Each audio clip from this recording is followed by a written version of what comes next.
You cautiously step inside, ready for any kind of trick or trap. But what you see makes you forget your trepidation. Before you is an underground railway platform with a dark tunnel leading off in either direction. This, however, is not what stops you in your tracks. The car currently parked on the platform, not 20 meters away, is carrying a strange and hulking piece of artillery. Yes, there can be no doubt. This is the famed railgun, the exact same device you studied back at Atom HQ.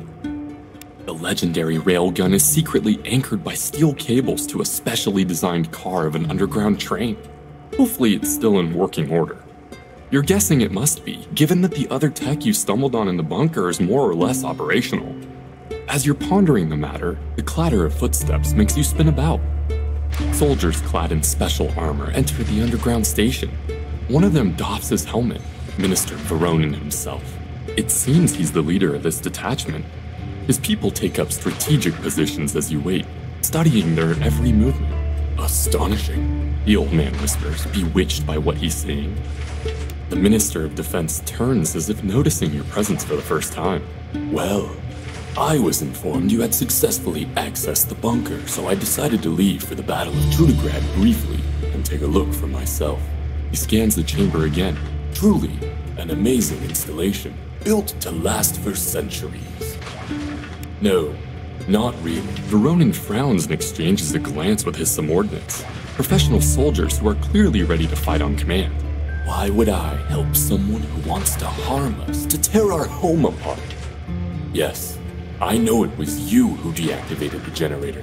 Did you decide it would be more convenient to cooperate with the bandits?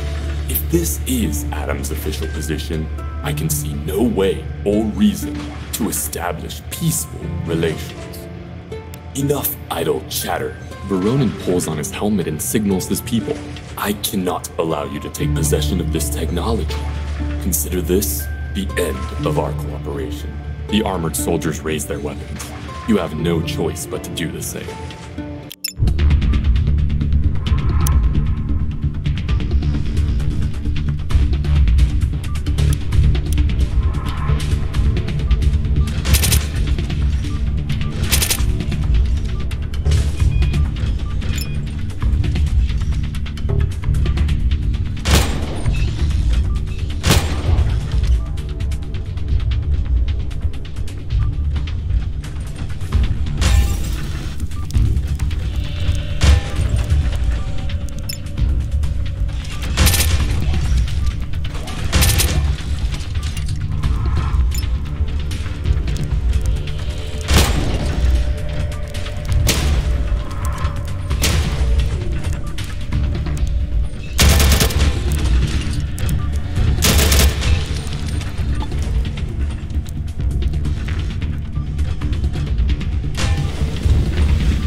After receiving the railgun coordinates, a special atom unit was immediately dispatched to Trudograd, where they secured safe transportation of the device through an underground tunnel network. When the agents reached the city, this is what they found. The northern horde flooded Trudograd on a wave of blood, overwhelming both the oligarchs and the revolutionaries, neither of whom was prepared for the onslaught.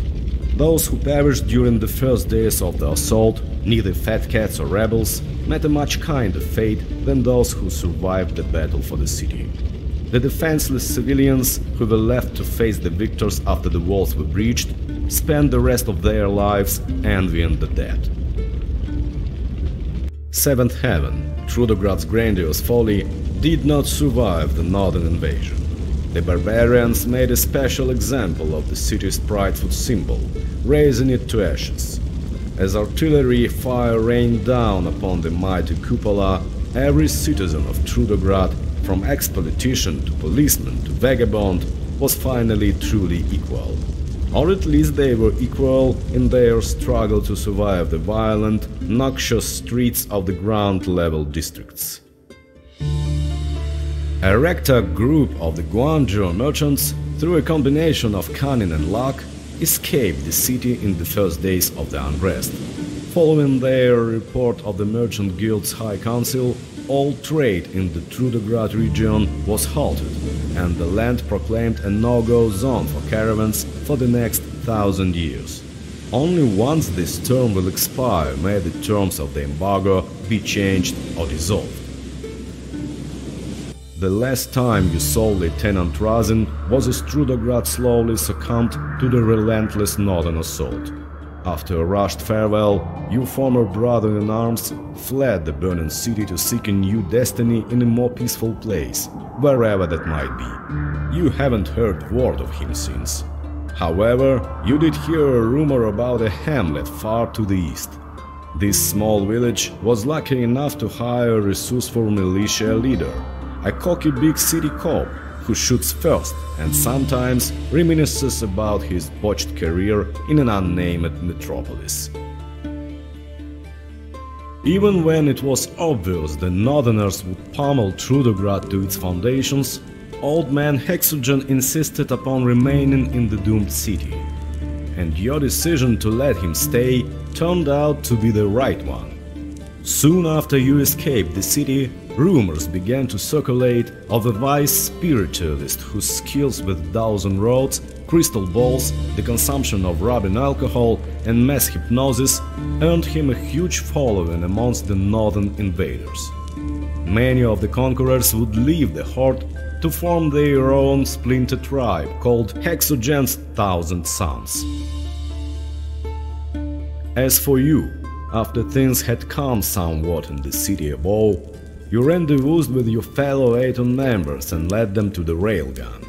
Now, while watching the delegation's scientists prepare the weapon for transport, you cannot help but ponder the question that never seems to leave your mind. Can this rusty old cannon truly be humanity's last hope? Or was the adventure which touched so many lives in Trudograd just pointless busywork? It seems your quandary must go unanswered, at least for the time being. The freight train is fueled and ready to go, but there are still some checks to be passed before the convoy rolls off into the underground network. With nothing to do but wait for deployment, you decide to spend your last moments warming yourself at a burning barrel. A man is waiting there when you arrive. Short, hunchbacked and raggedy, he entered the bunker alongside the Aton aperitifs, and is now warming his bones by the fire. His face is completely concealed in the depths of a voluminous cowl, yet somehow you know he is smiling.